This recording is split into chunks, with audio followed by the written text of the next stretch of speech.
Hello students, आज हम chemical properties of acid के बारे में पढ़ेंगे, जिसमें सबसे पहला हमारा होगा when acid react with metal.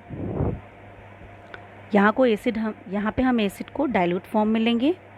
देखिए, जब भी एसिड मेटल के साथ रिएक्शन करेगा तो वो सॉल्ट बनाएगा और हाइड्रोजन गैस प्रोड्यूस होगी।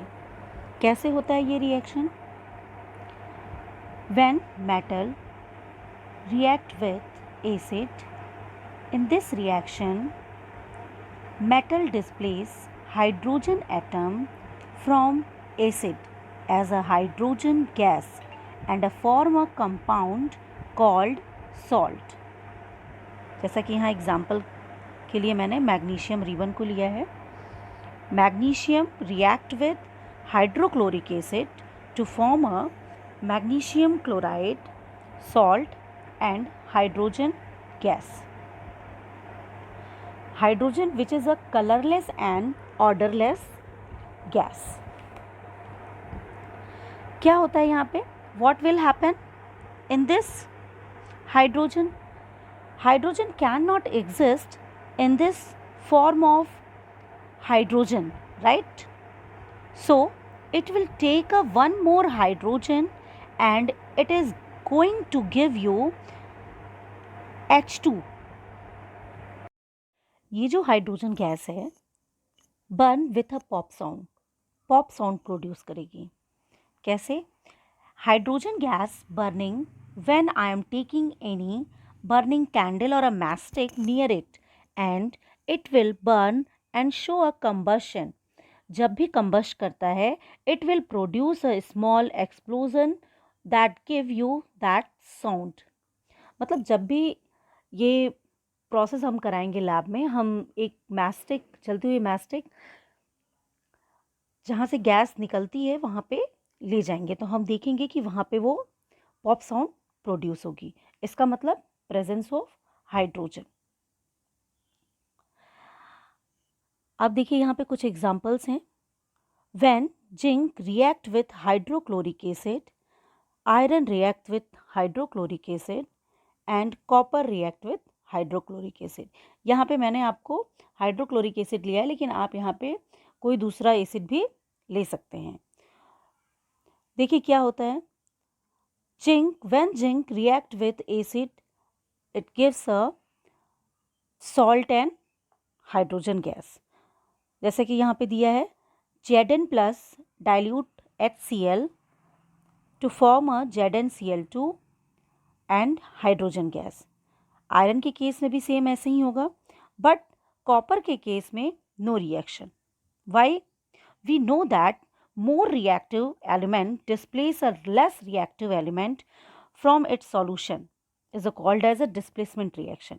देखिए यहाँ पे अगर आप देखेंगे तो ये एक डिस्प्लेसमेंट रिएक्शन शो कर रहा है जिंक और आयरन, बट कॉपर के केस में ये डिस्प्लेसमेंट रिएक्शन यहाँ पे नहीं शो कर रहा है। क्यों?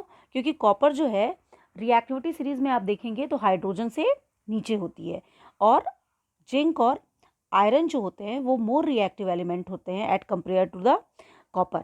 इसीलिए ये दोनों यहाँ पे सॉल्ट प्रोड्यूस करेंगे और कॉपर हाइड्रोजन को रिप्लेस नहीं कर पाएगा, इसीलिए यहाँ पे कोई रिएक्शन नहीं होगा। इस रिएक्शन को करने के लिए आपको ये ज़रूरी है कि आपको रिएक्टिविटी सीरीज़ के बारे में पता हो, आपको रिएक्टिविटी सीरीज़ लर्न होनी चाहिए। नेक्स्ट प्रॉपर्टी हम देखेंगे एसिड की। When acid react with metal carbonate and a metal hydrogen carbonate. देखिए दोनों अलग अलग मैं करके दिखाऊंगी आपको, लेकिन आपको प्रोडक्ट सेम ही मिलेंगे। और एक अच्छी सी बात मैं आपको बताती हूँ कि जब भी हम कार्बोनेट किसी रिएक्शन में लेंगे तो उसके प्रोडक्ट में हमें कार्बन डाइऑक्साइड मिलनी ही है, चाहे हम मेटल कार्बोनेट लें या फिर मेटल हाइड्रोजन कार्बोनेट लें। देखिए पहले केस में हम देखेंगे when sodium carbonate, metal carbonate में यहाँ पे मैंने सोडियम कार्बोनेट लिया है, आप कैल्शियम कार्बोनेट भी ले सकते हो और कुछ भी ले सकते हो। Sodium carbonate react with acid to form a salt, water and carbon dioxide. Case 2 में आप देखेंगे जब हम मेटल हाइड्रोजन कार्बोनेट में सोडियम हाइड्रोजन कार्बोनेट ले रहे हैं तो यहाँ पे भी ये सॉल्ट, वाटर और कार्बन डाइऑक्साइड प्रोड्यूस कर रहा है। कहने का मतलब all metal carbonates and hydrogen carbonates react with acid to give a corresponding salt, carbon dioxide and water.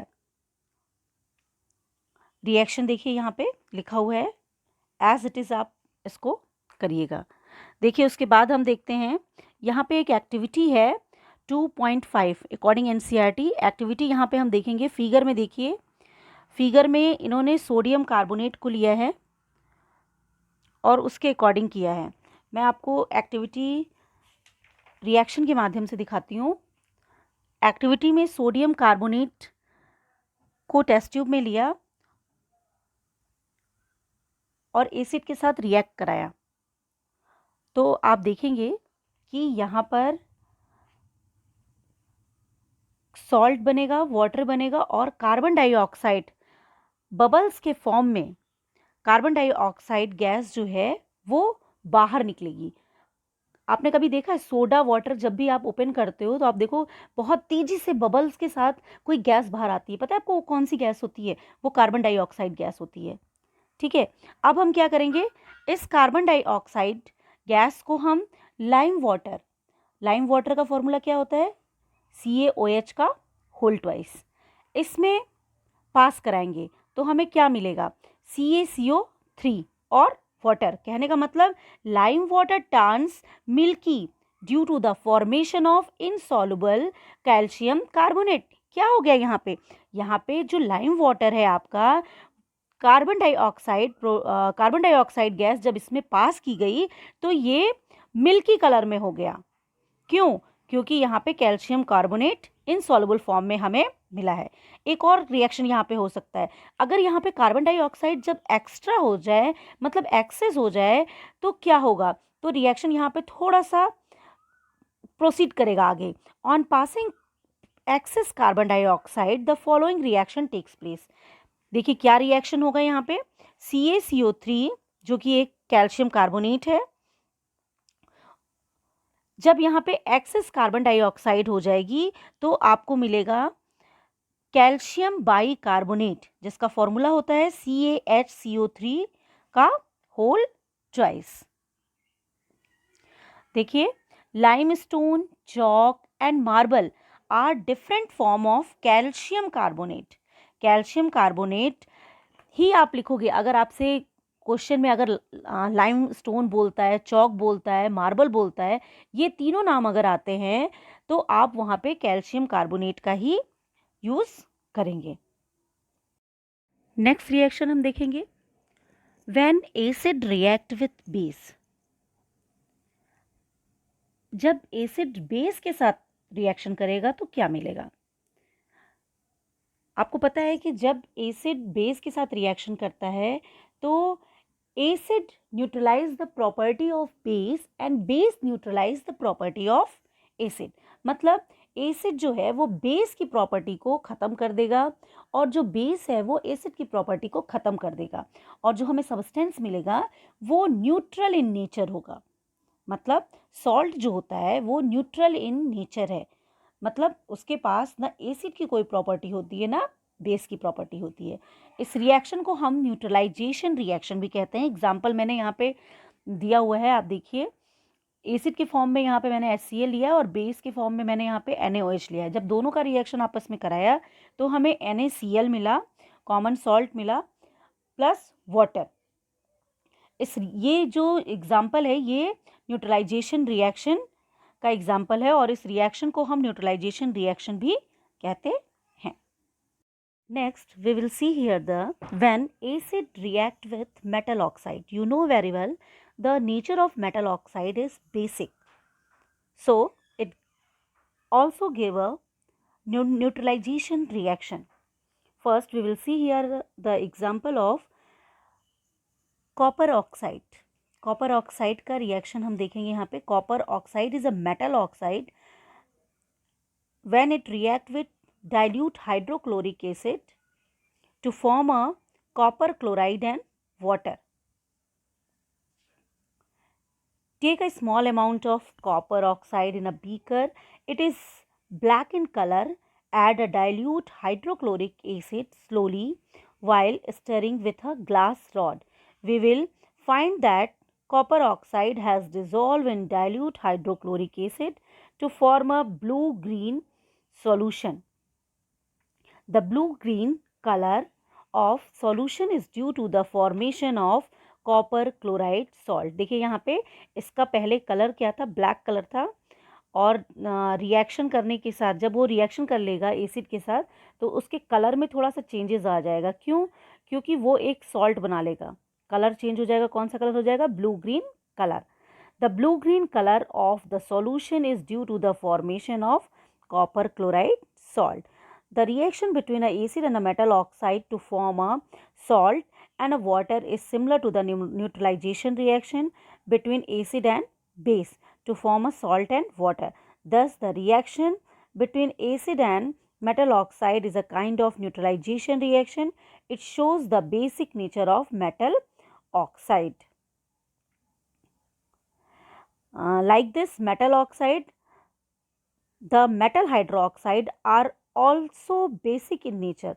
जैसे यहाँ पे मेटल ऑक्साइड है उसी तरीके से अगर हम मेटल हाइड्रो ऑक्साइड को लेंगे तो वो भी बेसिक इन नेचर ही होगा. यहाँ पे मैंने मैग्नीशियम हाइड्रो ऑक्साइड का रिएक्शन कराया है HCl के साथ. तो यहाँ पे भी हमको MgCl2 और वाटर मॉलिक्यूल्स मिला है. उससे पहले आप देख लीजिए क्विक लाइम का भी रिएक्शन मैंने कराया है हाइड्रोक्लोरिक एसिड के साथ, तो यहाँ पे कैल्शियम क्लोराइड मिला है. देखिए ये मैग्नीशियम हाइड्रो ऑक्साइड जो कि मेटल हाइड्रो ऑक्साइड है, इसका भी नेचर जो है वो बेसिक इन नेचर होता है. हालांकि ये मेटल का हाइड्रो ऑक्साइड है लेकिन इसका नेचर क्या होगा? बेसिक होगा. आपको पता है मैग्नीशियम हाइड्रो ऑक्साइड को हम किस नाम से जानते हैं? Milk of magnesia, which is used to remove the indigestion. अगर आपको कभी स्टमक में प्रॉब्लम है, एसिडिटी ज़्यादा हो जाए, एसिड ज़्यादा हो जाए आपके स्टमक में, तो डॉक्टर्स आपको क्या देते हैं? मिल्क ऑफ मैग्नीशियम देते हैं, मिल्क ऑफ मैग्नीशिया देते हैं, जो क्या करता है, जो नेचर होता है एसिड का, उस एसिड के नेचर को ये क्या कर देता है? न्यूट्रलाइज कर देता है. मतलब आपके स्टमक में सॉल्ट बना देता है और आपको तुरंत रिलीफ मिल जाता है इस प्रॉब्लम से. Milk of magnesia, it is used as an antacid to neutralize the excess hydrochloric acid produced from a gastric gland. ठीक है, नेक्स्ट आप देख लीजिए. All acids are act as a electrolyte in aqueous state. कहने का मतलब है कि सारे एसिड जो होते हैं वो एक्वस स्टेट में इलेक्ट्रोलाइट्स के फॉर्म में बिहेव करते हैं. सपोज आपने क्या किया? HCl लिया. जब HCl का डिसोसिएशन किया गया तो क्या मिला आपको? HCl का जब डिसोसिएशन हमने किया तो ये अपने आयंस में टूट गया. तो ये जो आयंस होंगे हमारे, these are the electrolytes and carry the electric current. Means any acid in an aqueous state is an electrolyte that conduct the electricity. Thank you.